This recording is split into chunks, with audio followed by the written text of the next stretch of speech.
जय हिंद दोस्तों। स्वागत है आप सभी का महावीर पब्लिकेशन के इस ऑनलाइन प्लेटफॉर्म पर। मेरा नाम है श्रेष्ठ खरे और मध्य प्रदेश के इतिहास की एमसीक्यू सीरीज का यह हमारा चौथा लेक्चर है। आज के इस लेक्चर में हम मध्य प्रदेश में वैदिक काल एवं महाजनपद काल से संबंधित महत्वपूर्ण वस्तुनिष्ठ प्रश्नों को हल करेंगे। चलिए स्टार्ट करते हैं अपने लेक्चर को स्टार्ट करने से पहले यदि आपने अभी तक हमारे चैनल को सब्सक्राइब नहीं किया है तो सब्सक्राइब बटन पर क्लिक कर हमारे चैनल को सब्सक्राइब करें ताकि आपको हमारे आने वाले वीडियोस की अपडेट मिलती रहे। और इस वीडियो की पीडीएफ आप हमारे टेलीग्राम ग्रुप से डाउनलोड कर सकते हैं, जिसकी लिंक मैंने इस वीडियो के डिस्क्रिप्शन में दी है। इसके अलावा आप हमसे अन्य सोशल मीडिया प्लेटफॉर्म जैसे कि फेसबुक, व्हाट्सएप, इंस्टा के जरिए भी जुड़ सकते हैं। और इस वीडियो से रिलेटेड किसी भी क्वेरी के लिए आप हमसे 6262862000 दिए गए नंबर पर कांटेक्ट कर सकते हैं। चलिए स्टार्ट करते हैं लेक्चर। देखते हैं आज का पहला क्वेश्चन है, कौरुष देश किस नदी के तट पर अवस्थित था? आपके सामने ऑप्शन दिए हुए हैं, नर्मदा नदी, सोन नदी, माही नदी, बेतवा नदी। तो इसका सही आंसर है सोन नदी। वैदिक काल में मनु वैश्वत के पुत्र कुरुष के नाम पर कौरुष वंश के रूप में कौरुष देश की स्थापना की गई, जो वर्तमान में सोन नदी के पूर्व की ओर रीवा के आसपास के क्षेत्र के रूप में पहचाना गया। यानी जो वर्तमान बघेलखंड क्षेत्र है वो कौरुष देश हुआ करता था। तो इस क्वेश्चन का सही आंसर क्या है? बी इस क्वेश्चन का सही आंसर है। इसके बाद हम देखते हैं अपना अगला क्वेश्चन। तो हमारा अगला क्वेश्चन है, चंद्रवन या फिर एल साम्राज्य मध्य प्रदेश के किस क्षेत्र में विस्तृत था? ऑप्शन आपके सामने हैं, बघेलखंड, मध्य भारत, बुंदेलखंड अथवा मालवा। तो इस क्वेश्चन का सही आंसर है बुंदेलखंड। देखो, वैश्वत मनु की पुत्री का नाम था इला, जिसका विवाह हुआ था सोम या चंद्र से। ठीक है, इसने चंद्रवंश की स्थापना की थी, जिसे एल साम्राज्य के नाम से जाना गया, और इसका विस्तार मध्य प्रदेश के बुंदेलखंड क्षेत्र के अंतर्गत था। ठीक है, तो इस क्वेश्चन का सही आंसर क्या है? सी इस क्वेश्चन का सही आंसर है। चलिए अगला क्वेश्चन देखते हैं हम। क्वेश्चन है, निम्नलिखित में से किसके समय एल साम्राज्य या फिर चंद्रवंश का विभाजन हुआ था? ऑप्शन आपके सामने हैं, आयु, अमावस्यु, ययाति या फिर सोम। तो देखो, आयु के पौत्र ययाति का विवाह देवयानी से हुआ। ठीक है, ययाति ने अपना संपूर्ण एल साम्राज्य अपने 5 पुत्रों में विभाजित कर दिया। इसमें से यदु को चर्मवती चंबल, नेत्रावती बेतवा, सुक्तिमती केन का घाटी क्षेत्र प्राप्त हुआ, और इसके अलावा इसके नाम पर यादव वंश की स्थापना हुई, जबकि दंत्रवक्र नामक दैत्य के नाम पर दतिया राज्य स्थापित हुआ था। ठीक है, तो इस क्वेश्चन का सही आंसर क्या है? सी इस क्वेश्चन का सही आंसर है। चलिए इसके बाद अगला क्वेश्चन देखते हैं हम। तो हमारा अगला क्वेश्चन है, निम्नलिखित में से कौन सा शासक इक्ष्वाकु वंश से संबंधित नहीं है? ऑप्शन दिए हुए हैं, राजा मंधाता, पुरुकुस, तुर्वशु या फिर मुचुकुंद। तो देखो, जो इक्ष्वाकु वंश था, इसकी स्थापना मनु के पुत्र इक्ष्वाक के नाम पर हुई थी। ठीक है, जिसका विस्तार दंडकारण्य राज्य में था। राजा मंधाता, पुरुकुस, मुचुकुंद इस वंश के प्रमुख शासक थे, जबकि जो तुर्वशु है यह एल साम्राज्य से संबंधित है। राजा ययाति का यह पुत्र था। राजा ययाति ने इसे रीवा का समीपवर्ती क्षेत्र प्रदान किया था। तो इस क्वेश्चन का सही आंसर क्या है? सी इस क्वेश्चन का सही आंसर है। जो तुर्वशु है वो एल साम्राज्य से संबंधित है। इसके बाद हम देख लेते हैं अपना अगला क्वेश्चन। क्वेश्चन है, निम्नलिखित में से किस शासक ने मौर्य गंधर्वों के विरुद्ध नागवंशी शासक वृषनाग की सहायता की थी? ऑप्शन दिए हुए हैं राजा मंदाता, मुचुकुंद, अम्बरसीस या फिर पुरुकुस। ठीक है, तो देखो वैदिक काल में जो निमाड़ क्षेत्र था उसके आसपास नागवंशी शासक वृषनाग का क्या था, शासन था, जिसकी पुत्री रेवा थी। कालांतर में क्या होता है कि नागवंशी शासक वृषनाग का क्या होता है, मौर्य गंधर्वों के साथ होता है युद्ध। इन दोनों का क्या होता है, आपस में युद्ध होता है। ठीक है, इसकी सहायता हेतु मंदाता, जो राजा मंदाता है, वो अपने पुत्र पुरुकुस्त को भेजता है। ठीक है, और पुरुकुस्त क्या करता है, मौर्य गंधर्वों को पराजित कर देता है, जिससे वृषनाग क्या हो जाता है, प्रसन्न हो जाता है और अपनी पुत्री रेवा का विवाह जो है वो पुरुकुस्त के साथ कर देता है। और पुरुकुस्त ही क्या करता है, रेवा का नाम नर्मदा कर देता है बदलकर। ठीक है, तो इस क्वेश्चन का सही आंसर क्या है, ए इस क्वेश्चन का सही आंसर है। देखो हराया किसने, पुरुकुस्त ने, लेकिन सहायता हेतु भेजा किसने था, राजा मंदाता ने भेजा था। ठीक है, चलिए अगला क्वेश्चन देखते हैं हम। तो हमारा आज का अगला क्वेश्चन है, निम्नलिखित में से किस शासक द्वारा मध्य प्रदेश के पश्चिमी क्षेत्र में नर्मदा नदी के किनारे ओमकारेश्वर में ममलेश्वर ज्योतिर्लिंग की स्थापना की गई। ऑप्शन क्या दिए हुए हैं, राजा मंदाता, मुचुकुंद, अम्बरसीस या फिर पुरुकुस। तो इस क्वेश्चन का जो सही आंसर है वो है राजा मंदाता। देखो जो राजा मंदाता था ना, वो इक्ष्वाकु वंश का सबसे प्रतापी राजा था। इसने नर्मदा नदी के किनारे ओमकारेश्वर में भगवान महादेव की 12 वर्षों तक तपस्या की और यहाँ पर ममलेश्वर ज्योतिर्लिंग की स्थापना की। इसी के नाम पर ओमकारेश्वर का प्राचीन नाम मंदाता नगरी था। इसका विवाह एल साम्राज्य की राजकुमारी बिंदुमती से होता है और उससे इन्हें क्या होता है, 3 पुत्र की प्राप्ति होती है।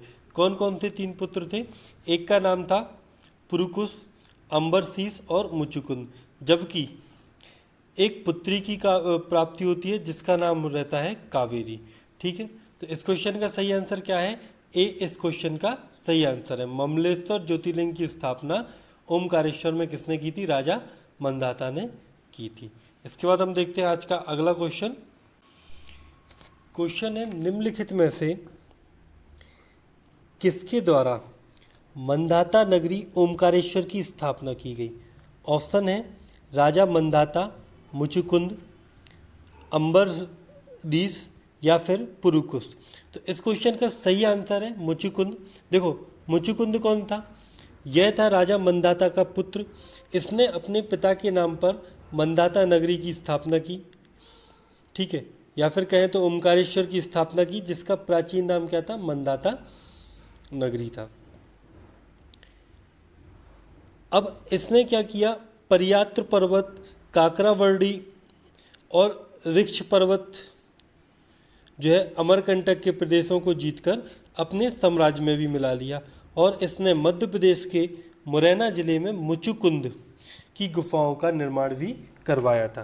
तो इस क्वेश्चन का सही आंसर क्या है, बी इस क्वेश्चन का सही आंसर है। इसके बाद हम देखते हैं आज का अगला क्वेश्चन। क्वेश्चन है, महिष्मती की स्थापना किसने की थी। जो महिष्मती महेश्वर है उसकी स्थापना किसने की। तो ऑप्शन आपके सामने है, राजा मंदाता, सहस्त्रार्जुन, महिष्मत या फिर पुरुकुस। तो देखो महिष्मत नामक एक राजा था जिसने इक्ष्वाकु वंश के जो राजा मुचुकुंद था उसको पराजित किया। ठीक है, और नर्मदा नदी के तट पर एक दुर्ग का निर्माण करवाया जिसका नाम इसने क्या लिखा, महेश्वर रखा। ठीक है, और जो वर्तमान महिष्मती है या फिर जो वर्तमान महेश्वर है खरगोन जिले में, उसकी खोज किसने की थी या फिर उसकी जो स्थापना है वो किसने की, वो महिष्मत नामक राजा ने की थी। तो इस क्वेश्चन का सही आंसर क्या है, सी इस क्वेश्चन का सही आंसर है। इसके बाद हम देखते हैं अपना अगला क्वेश्चन। तो हमारा आज का अगला क्वेश्चन है, निम्नलिखित में से किस शासक का वध भगवान परशुराम द्वारा किया गया था। ऑप्शन आपके सामने है, राजा मंदाता, राजा अवंती, सहस्त्रार्जुन या फिर राजा महिष्मत। तो देखो, जो सहस्त्रार्जुन था, जन स्तुतियों के अनुसार ऐसा माना जाता है कि कीर्तिवीर सहस्त्रार्जुन ने भगवान परशुराम के जो पिता थे ऋषि जमाग्नि, इनकी कामधेनु गाय का क्या कर लिया था, अपहरण कर लिया था। बाद में उसे क्या किया, मार डाला। अपने पिता की हत्या का बदला लेने के लिए भगवान परशुराम ने इसका वध कर दिया था। ठीक है, तो इस क्वेश्चन का सही आंसर क्या है, सी इस क्वेश्चन का सही आंसर है। इसके बाद हम देखते हैं आज का अगला क्वेश्चन। क्वेश्चन है कि जयध्वज एवं तालजंग का संबंध किस वंश से है। ऑप्शन आपके सामने दिए हुए हैं, कौरव वंश, चंद्रवंश, है वंश या फिर इक्ष्वाकु वंश। तो इसका जो सही आंसर है वो है वंश। देखो, है वंश के जो प्रमुख शासक थे उसमें राजा महेशमत, सहस्त्रार्जुन, जयध्वज, तालजंग व वितिहोत्र थे। जबकि इक्ष्वाकु वंश की यदि हम बात करें तो राजा मंधाता, पुरुकुस, मुचुकुंद व अम्बरीश आदि प्रमुख राजा थे। तो इस क्वेश्चन का सही आंसर क्या है, सी इस क्वेश्चन का सही आंसर है। इसके बाद हम देखते हैं अपना अगला क्वेश्चन। पौराणिक ग्रंथों में अवंती राज्य कोष्टक में उज्जैनी का संस्थापक किसे माना जाता है। ऑप्शन है राजा अवंती, राजा मंदाता, अच्युतगामी या फिर इनमें से कोई नहीं। तो देखो, सर्वप्रथम यदि हम बात करें अवंती की तो ऋग्वेद की एक ऋचा में इसका उल्लेख मिलता है। इसके बाद पौराणिक ग्रंथों के अनुसार महेशमती के जो हैयई वंश था, ठीक है, उसके प्रतापी राजा था एक जिसका नाम था कीर्तिवीर सहस्त्रार्जुन। ठीक है, इसका प्रपौत्र था तालजंग। ठीक है, उसका भी पुत्र था एक अवंती, जिसके नाम पर उज्जैनी का नाम क्या पड़ा, अवंती पड़ा, या फिर कहें तो जिसने अवंती राज्य की स्थापना की। ठीक है, जबकि यदि बौद्ध ग्रंथ दीपवंश के अनुसार हम देखें तो अच्युतगामी को अवंती का संस्थापक माना जाता है। तो इस क्वेश्चन का सही आंसर क्या है, पौराणिक ग्रंथों के अनुसार पूछा है तो राजा अवंती को ही इसका सही आंसर माना जाएगा। तो इसका सही ऑप्शन क्या होगा, ए इस क्वेश्चन का सही आंसर होगा। इसके बाद हमारा अगला क्वेश्चन है कि चित्रकूट किस नदी के तट पर स्थित है। तो आपके सामने ऑप्शन दिए हुए हैं, बेतवा नदी, माही नदी, सोन नदी या फिर मंदाकिनी नदी। तो इस क्वेश्चन का सही आंसर है डी, मंदाकिनी नदी। देखो, मध्य प्रदेश के सतना जिले के अंतर्गत आता है चित्रकूट, जो कि मंदाकिनी नदी के तट पर स्थित है।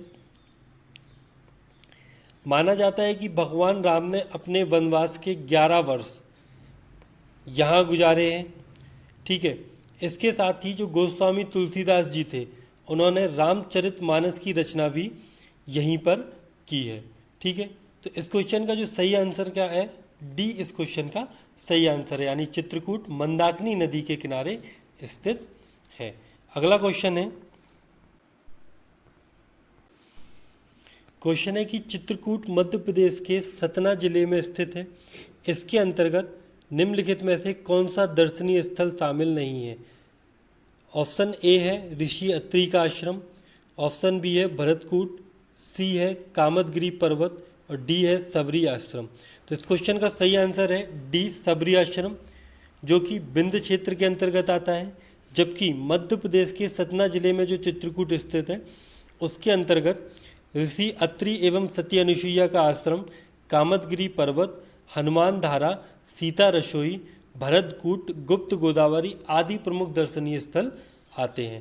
तो इस क्वेश्चन का सही आंसर क्या है, डी इस क्वेश्चन का सही आंसर है। इसके बाद अगला क्वेश्चन देखते हैं हम। क्वेश्चन है, रामायण काल के दौरान निम्नलिखित में से किस स्थान पर माता सीता को लव और कुश नामक 2 पुत्र रत्नों की प्राप्ति हुई। ठीक है, ऑप्शन आपके सामने है वाल्मीकि आश्रम, सीता रसोई, सबरी आश्रम या फिर चित्रकूट। तो इस क्वेश्चन का सही आंसर क्या है, ए इस क्वेश्चन का सही आंसर है। ठीक है, जो वाल्मीकि आश्रम है जो कि टॉन्स नदी के किनारे स्थित है, जहाँ पर वाल्मीकि ने रामायण की रचना की थी। माता सीता ने अपना निर्वासित जीवन काल जो है वो यहीं व्यतीत किया और यहीं पर उन्हें लव और कुश नामक 2 पुत्र रत्नों की प्राप्ति भी हुई थी। तो इस क्वेश्चन का सही आंसर क्या है? ए इस क्वेश्चन का सही आंसर है, वाल्मीकि आश्रम। चलिए इसके बाद हम देखते हैं अगला क्वेश्चन। तो हमारा अगला क्वेश्चन है, निम्नलिखित में से कौन सा स्थान मध्य प्रदेश में महाभारत काल से संबंधित है? ऑप्शन है सांदीपनि आश्रम, सीता रसोई, भरतकूट या फिर चित्रकूट। तो देखो, जो सांदीपनि आश्रम है यानी जो हमारा ऑप्शन ए है वो महाभारत काल से संबंधित है। भगवान कृष्ण, बलराम एवं सुदामा ने यहाँ पर शिक्षा प्राप्त की थी, जो कि मध्य प्रदेश में उज्जैन जिले के अंतर्गत आता है। ठीक है, भगवान कृष्ण को 64 दिनों में 64 कलाओं का ज्ञान सांदीपनि ने इस आश्रम में दिया उन्हें। साथ ही जो सुदामा थे उनकी जो दरिद्रता थी उसका कारण भी सांदीपनि का श्राप था। ठीक है, तो इस क्वेश्चन का जो सही आंसर है वो है ए सांदीपनि आश्रम, जो कि महाभारत काल से संबंधित है और मध्य प्रदेश के उज्जैन जिले के अंतर्गत आता है। चलिए अगला क्वेश्चन देखते हैं हम। तो कुछ हमें इस क्वेश्चन के अंतर्गत कुछ प्रमुख स्थान दिए गए हैं और उनके सामने जिले दिए गए हुए हैं कि वह किस जिले के अंतर्गत स्थित हैं। तो पहला है विराटनगर, दूसरा है महेदपुर, तीसरा है बूढ़ी डायन की गुफा, चौथा है कुतवार। ठीक है, तो देखो जो विराटपुर है वो मध्य प्रदेश के शहडोल जिले के अंतर्गत आता है, जबकि जो महेदपुर है यह मध्य प्रदेश के उज्जैन जिले के अंतर्गत आता है। बूढ़ी डायन की गुफाएं जो है वो मध्य प्रदेश में जबलपुर में स्थित हैं, जबकि कुतवार जो है वो मुरैना जिले के अंतर्गत आता है। तो अब हम कूट की यदि बात करें तो इसमें से कौन सा कूट सही है? तो देखो पहले वाले का क्या होना चाहिए, दूसरा होना चाहिए। तो पहले का दूसरा केवल सी नंबर वाले में दिया हुआ है, यानी जो हमारा सी नंबर का कूट है वो सही है। इसके बाद अगला क्वेश्चन है, भस्मा टेकरी मध्य प्रदेश के किस जिले के अंतर्गत आता है? ऑप्शन दिए हुए हैं उज्जैन, मुरैना, होशंगाबाद या फिर शहडोल। तो इसका सही आंसर है उज्जैन। जो भस्मा टेकरी है वो मध्य प्रदेश के उज्जैन जिले के अंतर्गत आता है। माना जाता है कि अर्जुन के पुत्र बब्रुवाहन के नाम पर ने यहाँ पे एक बृहद यज्ञ करवाया था। ठीक है, तो भस्मा टेकरी कहाँ है? मध्य प्रदेश के उज्जैन जिले के अंतर्गत आता है। इसके बाद आज के वीडियो का लास्ट क्वेश्चन देख लेते हैं हम। तो हमारा आज का लास्ट क्वेश्चन है, महाभारत काल में चेदी का शासक कौन था जिसका वध श्री कृष्ण द्वारा कर दिया गया था? ऑप्शन दिए हुए हैं अनुविंद, शिशुपाल, राजा रतिदेव या इनमें से कोई नहीं। तो इस क्वेश्चन का सही आंसर है शिशुपाल। ठीक है, महाभारत काल में चेदी का शासक शिशुपाल था जिसका वध श्री कृष्ण ने किया था, जबकि अनुविंद अवंती का शासक था जिसे श्री कृष्ण द्वारा पराजित भी किया गया था। ठीक है, तो ये थे हमारे आज के क्वेश्चन जिसमें हमने मध्य प्रदेश में वैदिक काल एवं महाकाव्य काल से संबंधित महत्वपूर्ण क्वेश्चनों को हल किया। यदि आपको लेक्चर अच्छा लगता है तो लेक्चर को लाइक और शेयर जरूर करें। कल मिलते हैं एक नए लेक्चर के साथ। जय हिंद, जय भारत।